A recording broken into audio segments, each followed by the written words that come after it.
They're losing lots of money historically and nowhere close to generating free cash flow. So, Anthony, we will begin with you. Aurora Cannabis, sink or swim? Hey, everyone. Thanks for checking in and welcome to our latest Trade of Black podcast. Good to see you again. I am your host, Shad Dales. Let's welcome in the boys, millennial entrepreneur and host of the Dales Report, Anthony Verrill. Good to see you. Good to see you. How's it going? Good. Benjamin A. Smith, lead financial writer of the Dales Report. Good to see you, sir. How's the week going? Week is going quite well. How about you, Shad? I am good. Trying to stay busy. We're seeing a little bit of life MSOs, this week, a little bit of volume going on. Earlier this week, we were like, whew, not much moving in cannabis, but that changed. What happened there? Why did it change? Ben, we'll start with you. Basically, news came out that SAFE might be headed for a floor vote over the next few weeks, sometime in June, actually. So it would be more like a less than 3 week timeline.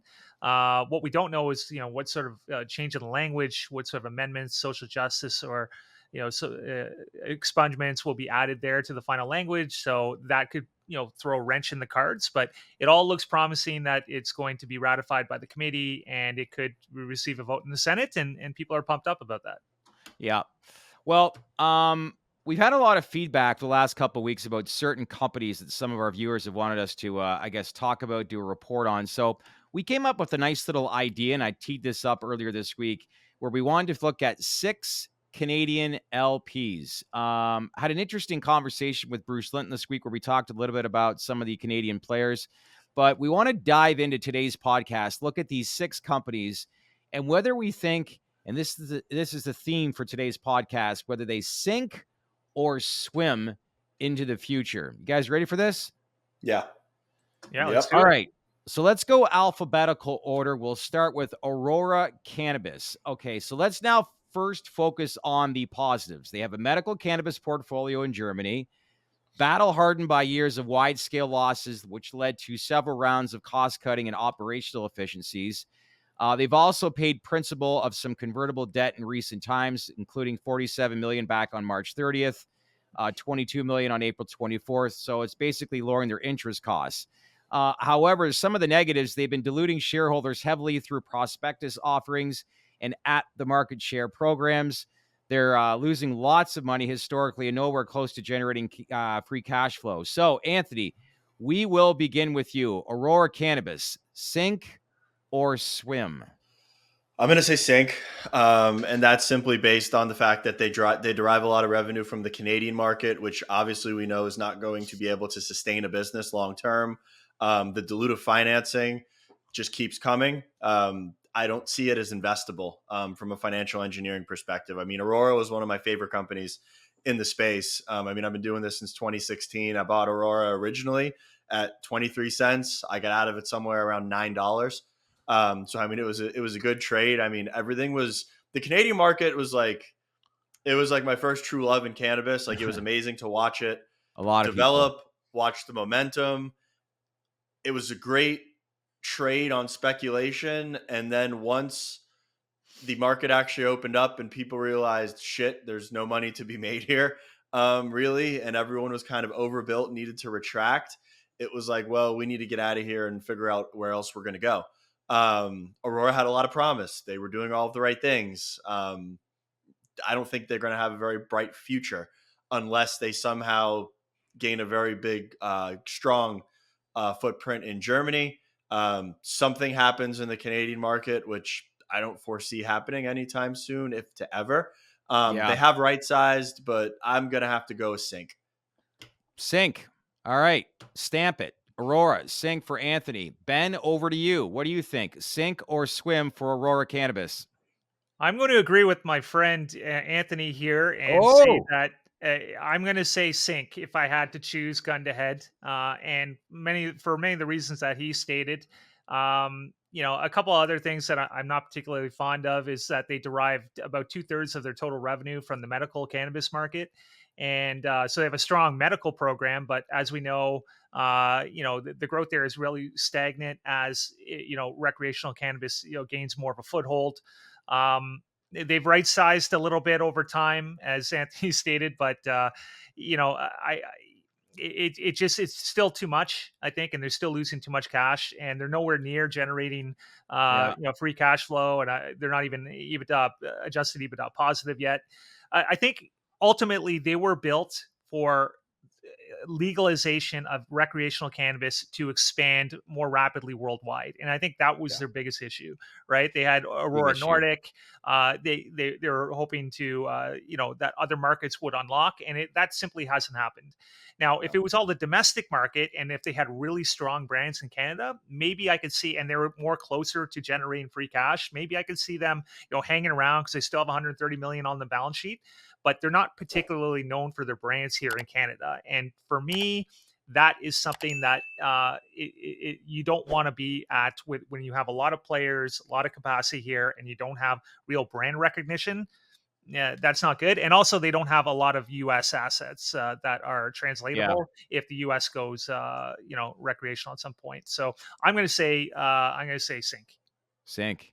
All right. As the late great Regis Philbin would ask, is that your final answer, Anthony? Sink. Yeah. Yeah, yeah. Oh, I'm sticking to it. All And right. it's not so much as I see the business failing. It's just I don't see it as an investable asset, so I have to go with sync. All right. Ben and Anthony going with sink. Yeah, All I'm just right. going to add quickly. That is a good distinction too. It doesn't mean that we necessarily foresee them going out of business or not being listed on the exchange. Is from an investability Yeah. perspective. That's where I'm going with sync. Not necessarily that they won't be around or hang on for another couple of years. I cannot invest in them right now. Okay. Let's now switch as we go down this alphabetical order to Canopy Growth. Interesting podcast we had earlier this week with Bruce Linton, and I'm anxious to see what you both think on this company. So let's first focus on the positive. They're maintaining $789 million in cash and cash equivalents on the balance sheet as of December 31, 2022. They're well-established relationship with Constellation. They have excellent corporate brand recognition and some well-known individual brands. The negatives, though, they have an astounding, negative $146 million in free cash flow in Q3, big time losses quarter after quarter, questions about financial controls with restating of BioSteel financing results and ceased trade disorder, which happened earlier this month. So, Ben, Management sees trade order. Big difference. management, Yeah. exactly. So, I guess we'll start with you then, Ben. Sink or swim, Canopy Growth. I'm going to go with swim. Obviously, they've been a dumpster fire lately for all the reasons that you stated. Class action lawsuits have been there as well. Management ceased trade order. Things don't seem to be going right. They're losing a ton of cash, and there's no growth there. Growth has been sort of edging down sequentially quarter after quarter, pretty much over the last 2 years. So, on the face of it, it looks like this company may not be around, but we still got to keep in mind they have about $789 million on the balance sheet, way down from Mm-hmm. $5 billion. But they still have some money there. They still have the backing of Constellation, and I think the biggest thing for me is they still have strong U.S. assets. They have interest in TerraSand. They have interest in strong brands like Wana Brands and a few others. So they are positioned if federal U.S. federal legalization does happen, and I think with that brand recognition, they'll find a way. And that Okay. brand recognition is going to go far because they, for better or for worse, are the best known company in the space. And I think that that's going to result in them carrying the day as they right size and reorg and try to get their balance sheet in order. Anthony, this stock has dropped below $1. Sink or swim? I mean, I find it pretty funny because if you had Ben and I both give our answers at the exact same time, we probably have the exact same answer. There's nothing that he just said that I don't agree with. Okay. I see them as a swim. Their stock is dog shit right now. It's trading at around 70 cents in the US. So the chart is ugly. The trend is ugly. The news is ugly. But I'm a firm believer that the US is going to be the largest legal cannabis market in the world once it gets its shit together. Yeah. So from a regulatory perspective, there's risk there. There's huge risk there. But if this does go legal, Canopy's got Wana, Canopy's got Acreage, Yeah. Canopy's got Canopy USA Holdings ready to roll. They've got the share of TerraSend. They've got cash, and they've got the most sophisticated alcohol distributor on planet Earth as their cornerstone investor and their parent company in Constellation. You know If what's I was Go ahead. going to bet on a company being able to scale at lightning speed and understand retail distribution as well as brand portfolio management, I would bet Constellation's going to be able to do that. Big Cannabis is going to be the same as Big Alcohol. They know how to run a highly regulated, sophisticated consumer packaged goods business. And that's why I'm going to have to say Canopy is going to swim long term. Okay. If you get legislation movement in the US, in some ways, this could almost be like buying Canopy again, like it was in the early days of the Canadian market at a penny stock and racing out to, I don't want to sit here and say it's going to $70, but Oh, no. one could say, wow, like, here we are, history repeating itself again, knowing that what you guys just outlined, that they have big branding, big dollars behind them. But right now in the short term, it is a mess. All right. Yeah, they're trading at 50% of their cash position right now. The market cap is 367 million as of this morning, USD. That's laughable. If you think that this company, this isn't financial advice, but if you think that this company has any staying power, or you're bullish on cannabis in the United States, I don't see how you can't buy it. I mean, I'm going to start buying it soon. 367 million market cap. What was it at one time? Wasn't it north of 10 billion? Yeah, something around there. It was way more than that. I think the all-time highs were like 18 to 20 billion or something. I mean, Canopy had a tie at a $65 share price. Yeah, I mentioned this with Bruce that if like it has fallen down so much that they bought Tokyo Smoke worth $350 million, and what they had, a half dozen dispensaries or 8 or 9 dispensaries, something like that. And that's what their market cap in Canadian dollars, but that's what their market cap is in US pretty much right now. That's how far it's come down. And the market cap tells you that investors expect them to lose a lot more cash in the coming quarters, and they don't expect a turnaround because it's the market cap's way below their current cash position. Yeah, so. I mean it's kind of mind-boggling what's going on. And I like the Tokyo Smoke dispensaries. If I was going to bet on a retailer other than High Tide to make it, Tokyo Smoke is a great retailer up in Canada. Small, but they've got a good operation. Oh, Lorne Gertner, smart little guy. There's a lot I could say about the Tokyo Smoke acquisition that we were at Benzenga, and here I was in a corner, and I looked over, and there was Tyson and Ric Flair burn up a joint, and who's in the crowd? Lorne Gertner. Like, that guy's everywhere. Okay, let's now switch to our next company, High Tide, quite possibly the darling of the Canadian landscape. Let's first focus on the positives. They have the most dispensaries in Canada right now, 153 branded stores in Canada, almost free cash flow positive, 12 straight quarters of positive adjusted EBITDA, strong year over year, same store sales growth. Negatives. Company has about $40 million at the market equity sales program, which raised about $1.8 million as of last financial results update. And cash is lower than most of the LPs, with $23.2 million on its balance sheet as of January 31st, 2023. So, Anthony, I'll go back to you to start things off. Are you familiar with the High Tide story? And if so, sink or swim? I'm going to go swim. I like that they're financially sound. To a certain degree. I don't think the cash position is too much of a cause for concern, as they're not really an LP. They're more so a retailer in the space. And it's obvious that if people are buying cannabis in Canada, they're buying it from High Tide. They're doing well. They've got a footprint in all the areas that matter. They're well run. I don't see any really detractors from this company. They found their lane. They've hit their stride, and hopefully they're getting to where they need to get to achieve free cash flow. Yeah. Well, Ben, I will bring this up. Big news, obviously, this week with Fire and Flower, and you wonder what kind of an effect that'll have on a company like High Tide if they expand even more. But this seems to be like a definite swim in the Canadian market right now.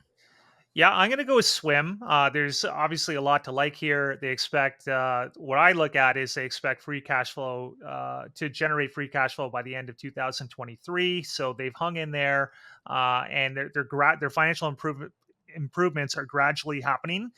to the point where free cash flow becomes positive by the end of the year, hopefully.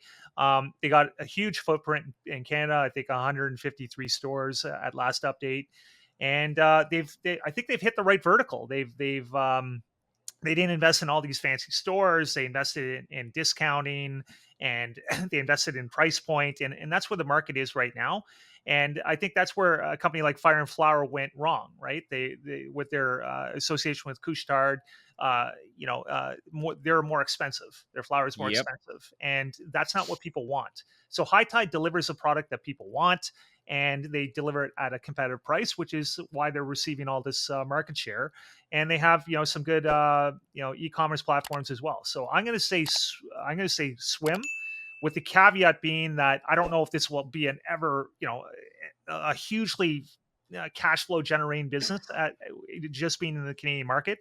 It would be nice if they had a few more US assets to expand in when all that unlocks down the future. But I mean, there's still time, and perhaps we'll see more moves over there at some point. All right, so 2 swims for High Tide. Let's now move to our next company, almost like one of the original OGs of the industry, Organigram. Not a company that we talk about a lot. We probably should, knowing how popular it was in the early days of, like you said earlier, Anthony, the Canadian cannabis landscape. Let's first focus on the positive. Strong customer reviews on their flower. They have strong year-over-year revenue growth of 24%. Best balance sheet relative to large LP companies. Some of the negatives featuring the company still unable to generate profit. They have share price that's collapsed to under $1, which might, I guess, in some ways necessitate reverse split. Growth is capped to market. Share gains, as long as it's in Canada, remains operational. So I guess we'll start with you again, Ben. Organigram, sink or swim? I'm going to go with a definite swim on this one. There is a lot to like with Organigram. I like the fact that they have almost zero long-term debt, and they are generating positive adjusted EBITDA. The balance sheet remains, relatively strong versus the tier one operators here in Canada. And they also have international operations. They're supplying flour into places like Australia, Israel, and Germany. And they're just known for their brands. And that's what I like to see, especially in the Canadian market. You have to be, there's a saturation. There's so many LPs. You have to have strong brands. And that's what Organigram has. They're number one in milled flour and number three in gummies nationally. And they have some very strong individual flour brands that people gravitate towards. So I wouldn't be surprised if the turnaround financially eventually happens. They go free cash flow positive, and they're going to survive long term, I think. Anthony, over to you. What do you think? Swim. I mean, again, I agree with Ben completely on this. I've always seen Organigram as kind of like the little brother to the larger Canadian LPs. Yeah. I've known those guys, many of the CEOs that have transitioned through there over time at OGI. It's a good business. They're hitting their stride. They've got brands. I don't see them fizzling out or shuttering. Swim. Swim.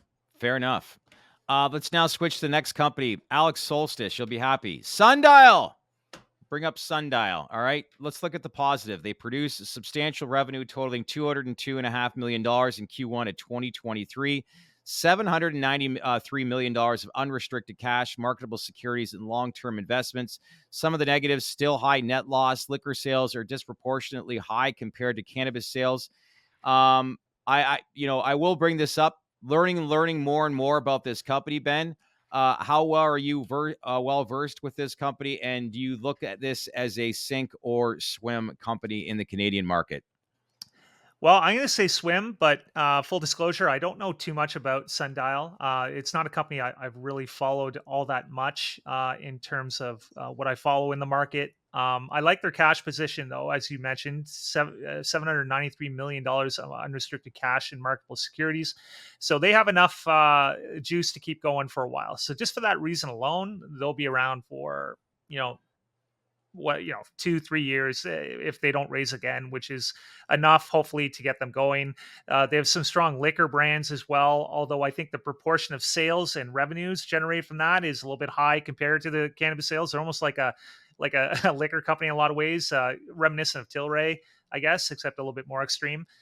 So I'm just going to leave it there. It's not something I know too much about, so follow too much in depth. So I'm going to say swim for now. Okay. Anthony, do you know much about the company? And do you agree with Ben?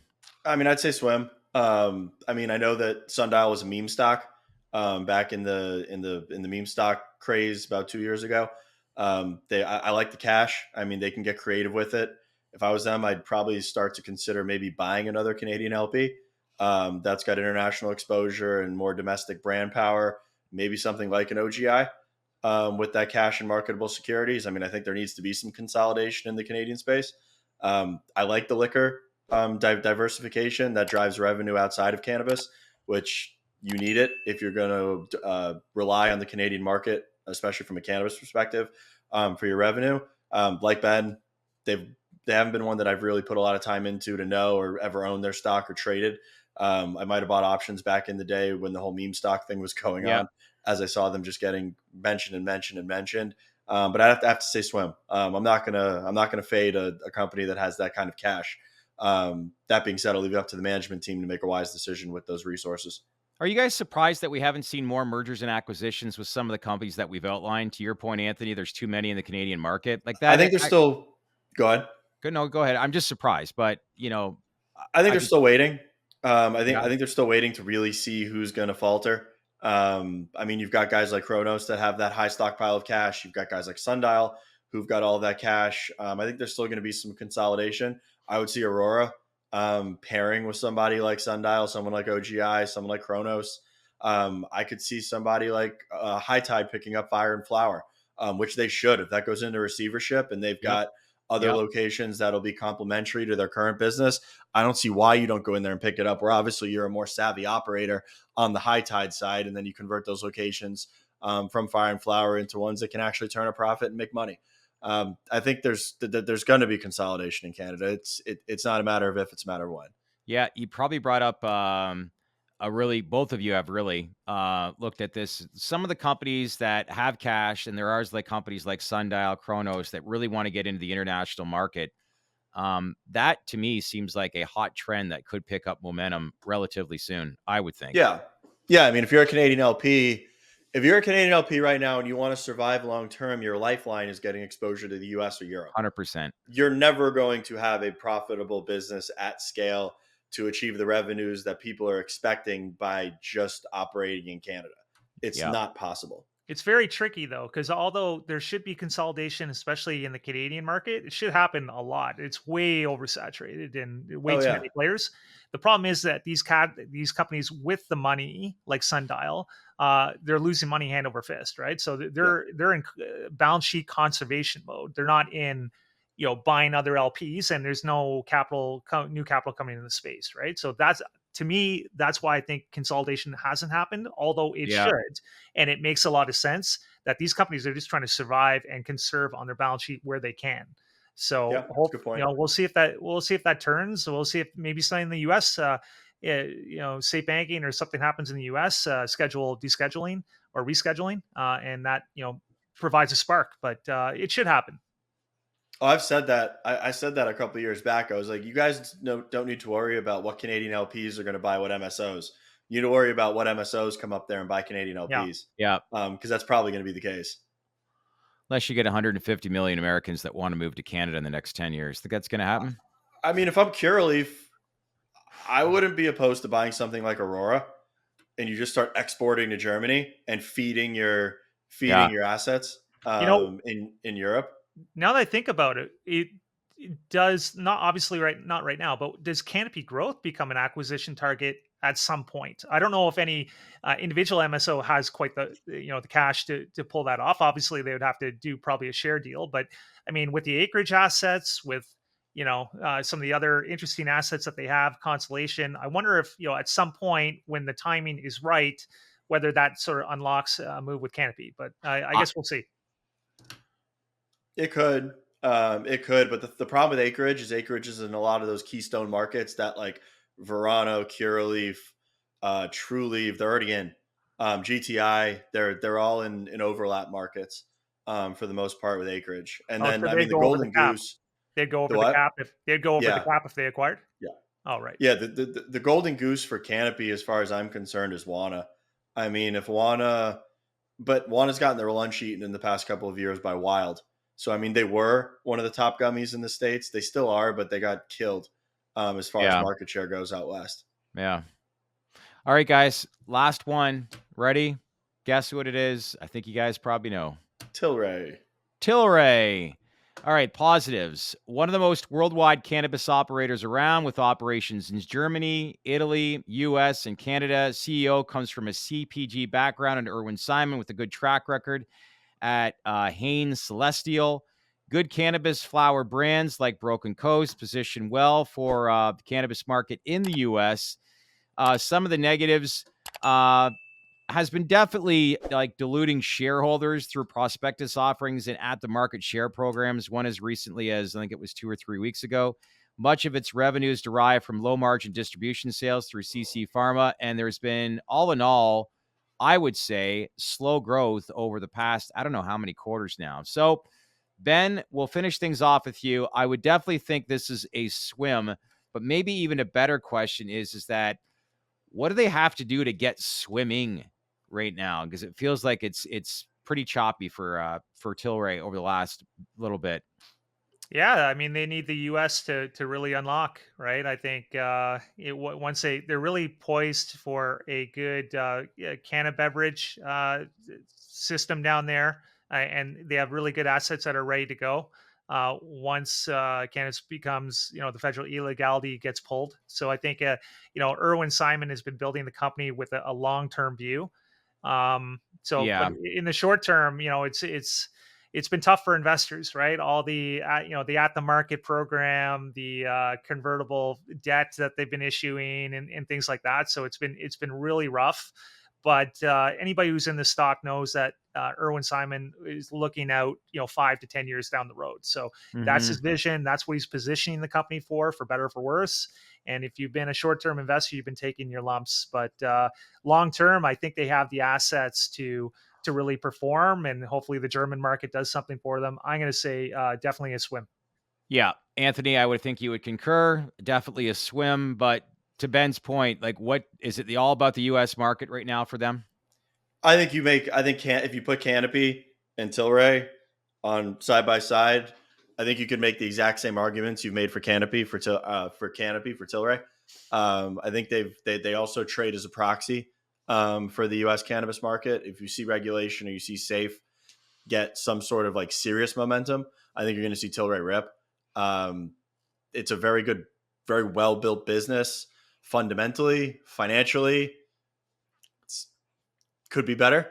Yeah. They've had a lot of dilutive financial instruments that they've had to, and levers that they've had to pull to get to where they're going. They still haven't really cut their losses. But yes, I mean, I think they have sophisticated beverage manufacturing in the U.S. They've got to play on the U.S. They've got to play abroad. They've got to play in Canada. Tilray is also that like OG privateer holdings, Peter Thiel backed cannabis company. It's got staying power. Yeah. If cannabis lives, I think Tilray will thrive. And I'm going Agreed. to add that unlike Canopy growth, Tilray has some pretty good brands here in Canada that do well. Broken Coast, for example, has long been known as one of the better brands, and they have branding, which is something that you definitely want to see, and probably have that advantage in the domestic market over a Canopy. Yep. All right. So, in conclusion, 6 companies. We got 5 swims and 1 sink, and the 1 sink, Aurora Cannabis. Yeah. Yeah, sounds about right. And again, it doesn't mean that they won't be here in 18 months or 2 years. It just means that from investability point, like gun to head, that would be the one that I probably would not pull the trigger on over and above the ones mentioned. All right. Appreciate the feedback. What do you think? Were those the 6 companies that we should have covered? Is there any more that we should cover? Do you have any feedback? Do you agree with us? Disagree? Leave a comment below. Let us know what you think of this podcast, what you thought of it, anything we're missing, anything you want us to add. Let us know. We'll bring it up. We'll talk about it. We'll even reach out to our network and ask the questions. We appreciate it. Gents, have a good day, and I'll check back with you later this week. Talk soon. Thank you. Hey everyone, so what'd you think of the interview? Did you like what we asked? Is there any information you want to learn more of? Then leave a comment below and let us know what you think. As usual, share this video with your network, smash that like button, and most importantly, make sure to subscribe to our channel because we would not be here without you. Thanks for watching, everyone.